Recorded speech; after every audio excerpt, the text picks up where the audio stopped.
Thank you, Joe, for that enlightening science lesson.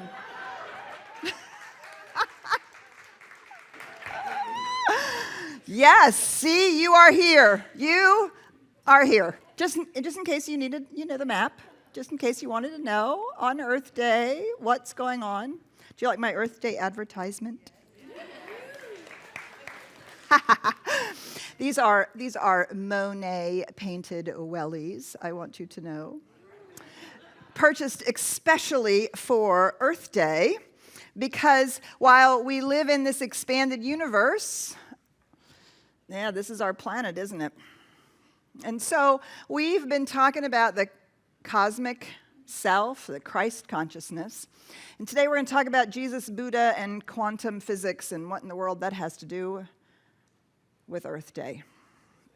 Because it's lovely, right? It's lovely to think about how amazing it is out there in the universe, and we spend a lot of time in the absolute. We spend a lot of time talking about enlightenment and our cosmic reality. But as so far, we're sort of stuck on this planet, at least for the time being. Ernest Holmes says this: the kingdom of God on earth is as real as the kingdom of God in heaven, because heaven is here when we see it. This kingdom of heaven includes our physical body, our physical environment, and everything we are doing that is good, just, and right.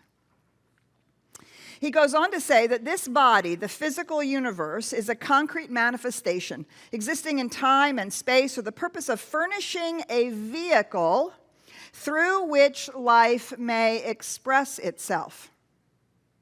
So this planet, which is revolving around the sun, which is in the galaxy that is expanding, in the universe that is growing, all of this is a vehicle through which life may express itself. The physical universe is the body of God. It is the manifestation in form of the mind of God. And this manifestation of spirit is necessary if spirit is to come into self-realization. So the whole point of this expanding universe that Monty Python lectured us on is this expanding universe.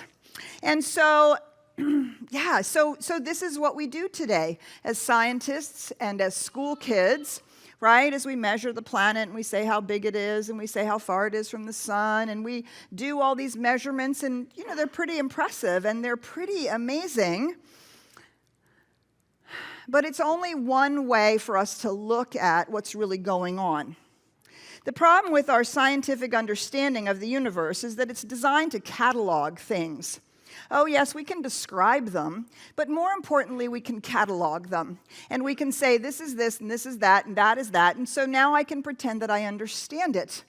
And by cataloging it, and by describing it, I put it over there in a box, and I say, oh, that's a planet. Oh, that's a star. Oh, that's a tree. Oh, that's a person. As if I actually knew what those things really are.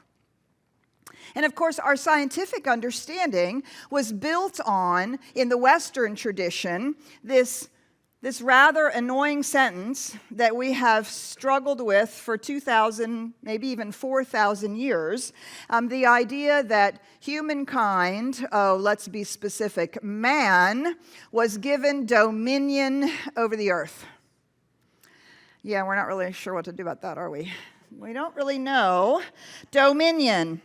Yeah, and so, dominion has so many different flavors to it. Unfortunately, because of this scientific cataloging and describing that has become the way in which we engage in the physical universe, dominion has basically meant that we have use of this dead matter.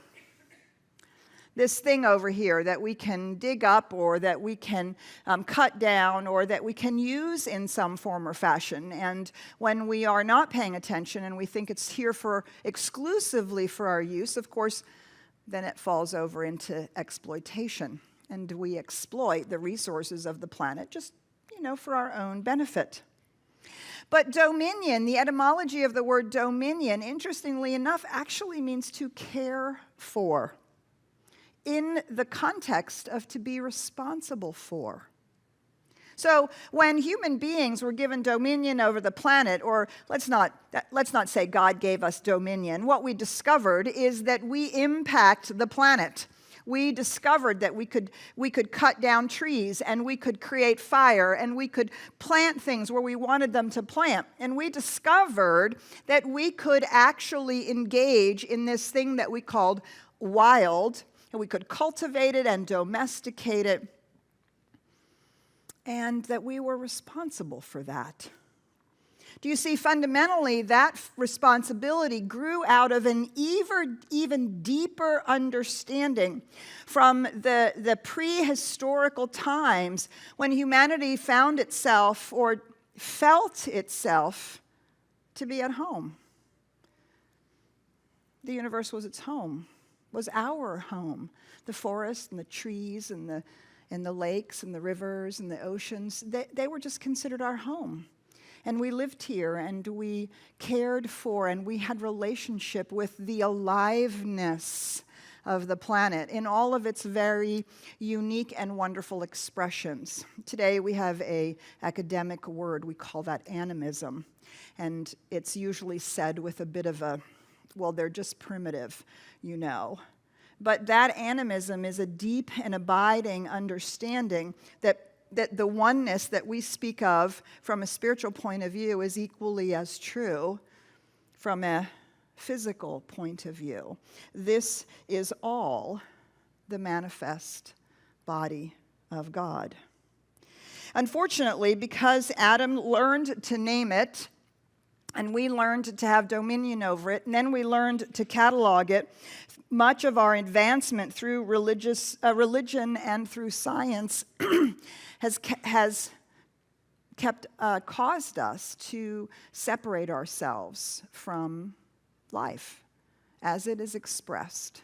How many of us prefer that 72 to 74 degree comfort level, and we don't want it to go down to 68, and God forbid it should get over 80. I'm too hot, I'm too cold, I'm too wet, I'm too dry. You know, that's life happening. And we have become separated from it. Yeah, so, you know, thinking about this, Jesus and Buddha and quantum physics, what do they have to do with it? Well, first of all, let's get real. What is the very first miracle Jesus created? Water into wine. Hello, at a party. Okay, his mom said, hey, they were running out of the wine. This is not good. He said, well, I'm really not supposed to be doing this yet. And she said, come on, we're having so much fun. And what did he do? He turned it into the best wine that they had had all night. He didn't say, oh, this is not spiritual. He turned it into fabulous wine. Because this is the manifest body of God. Remember, Ernest Holmes says, heaven is here. The kingdom of heaven is here. It's not just within. It's actually here. It's actually how we see it and how we be with it. Jesus did say we are in this world, but not of it. We tend to focus on the but not of it part. We forget the we're in this world. We are in this world. And pre-Jesus, Buddha went out, and if you know the story of Siddhartha Gautama, he went out, he left his palace, he went out and he saw people dying and suffering, and he said, oh, this is terrible. And so he decided that the physical world was bad and wrong and terrible, and we didn't know what we were doing with it. And so he followed the deep, deep, deep ascetic traditions in the Buddhism, which in the Catholicism that I grew up is called mortification of the flesh. Remember that part? Those of you who grew up in that? That is the denial of the flesh in its most extreme. At one point, it is said that the Buddha was living on one bean a day. He was simply seeking so much to de-emphasize the physical that he would achieve enlightenment. And what happened instead is he just about died. And a woman found him, took him into her home, basically fattened him back up again. They fell in love, they got married. And he thought, well, that didn't work, so this must be the thing to do. So he went into this life with a vengeance. And he became, a wonderful father. He had children. He learned all about all that procreation stuff. And he became a very, very wealthy merchant. He made all kinds of money, and he did all kinds of stuff. And then he went, I'm not very much more enlightened here either. And so what did he do? He went off, and he sat under the Bodhi tree. And he sat under the Bodhi tree, and he listened to the river speak. For however long that took for him to sit under the Bodhi tree and listen to the river speak. And it was in the speaking of the river that he heard the voice of life itself. And he became enlightened. And what did he teach out of that enlightenment? The middle way. The middle way, not the extreme, not greed and profit for its own sake, nor so spiritual that I ignore or make this physical manifest body wrong or try to transcend it or get away from it or overcome it. But the middle way, that means I am in this world and I know who I am and I show up as fully integrated and as fully present. Right speech, right action, right work, all of those aspects of the middle way. Neither purely seeking pleasure nor renouncing the world brought enlightenment, but actually the living of life, right? The full embodied living of life. And so, here we come now to our time and a whole new science that has been breaking out. A whole new idea of science. Actually, what they've discovered in quantum physics is that you actually can't catalog anything because you can't tell how fast it's going at the same time as you can figure out where it is. Now, is that just the weirdest thing? Right? You can either tell how fast it's going or you can figure out where it is, but you can't actually do both of those things at the same time. It completely changes our understanding of the space-time continuum. And so, what does quantum physics remind us of but the mystical teachings that this is actually all one?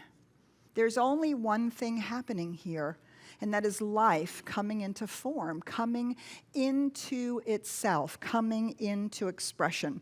And our quantum scientists, they use these rather remarkable words like oneness, intelligence, and, God forbid, consciousness.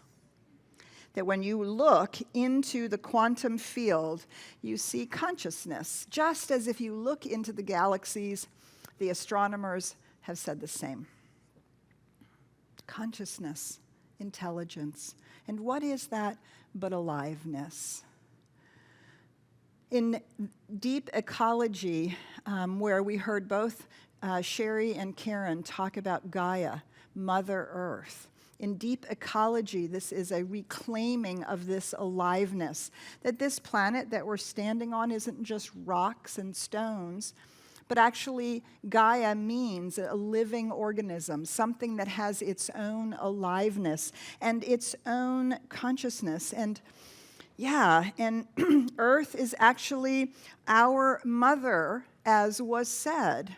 And so it feels to me a little bit like she's saying to us, and men in the room, I hope you will forgive me.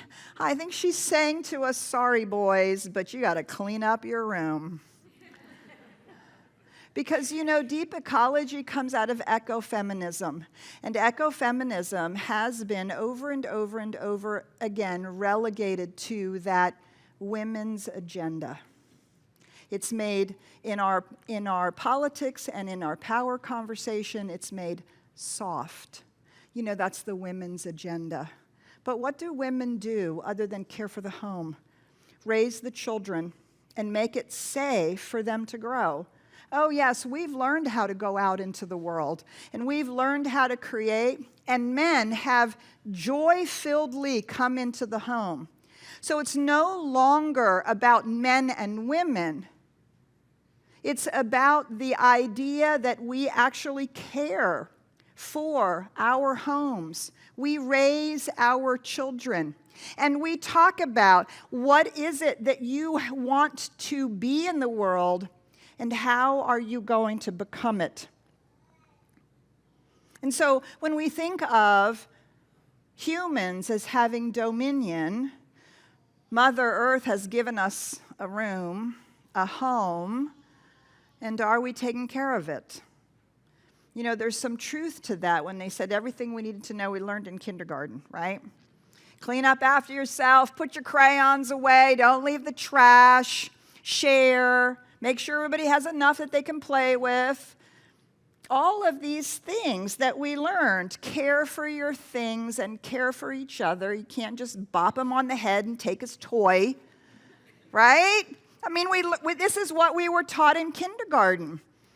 And if we really understand this unity, this oneness, that this is our mother, I'm concerned she's about ready to bop us on the head. Take away our toys. Are we making a home collectively? Are we making a home here as we would make a home for our own families? So this is a return. This is a return to a recognition that life, okay, I'm going to say a really stupid, obvious sentence. Life is alive. Life is alive. Life, all life, every life, not just our life, all life is alive. And it is here to express, it is here for spirit to express. What did Ernest Holmes say? The manifestation of spirit is necessary if spirit is to come into self-realization. The point of this whole thing is for life to wake up to itself as us, as any sentient being that can look at life and go, wow, that's an interesting thing that's going on here. Are my choices making a home, or are my choices not caring for it? What are my choices, and what am I creating? And so we as awakened human beings, we stand as a part of this aliveness, the beauty and the grandeur of Earth itself. We stand witness to this aliveness, and we can co-create with it. So this is why at CSLDallas here, we're a green community. We try to align the way that we are in the world. We try to have it be congruent with our values. And if we value that our understanding that it's all one, then that shows up as a value of care and a value of understanding. We choose our values rather than to be cheap or convenient. Our culture has come to value convenience over pretty much everything else. It's inconvenient to take your own bags. It's inconvenient to make sure you have a reusable water bottle. It's inconvenient not to use a straw. These things are all inconvenient. It's inconvenient that I require us to use our dishwashers and to use our dishes. And yet, do you see it's in alignment with our values? And that's ultimately, fundamentally, what we're asked to do on Earth Day. We're asked to examine, is our life in alignment with our values? It's as simple as that. No shame, no blame, just choices. Just an opportunity to see what our choices are and how they impact us and how they impact the world. And do you see, when we move into that place, we completely reclaim the beauty of the earth, the beauty of the wholeness in which we live, and just how wonderful it is. So I'd like to close by asking Joe to come up here with the band and sing what is probably my most favorite song.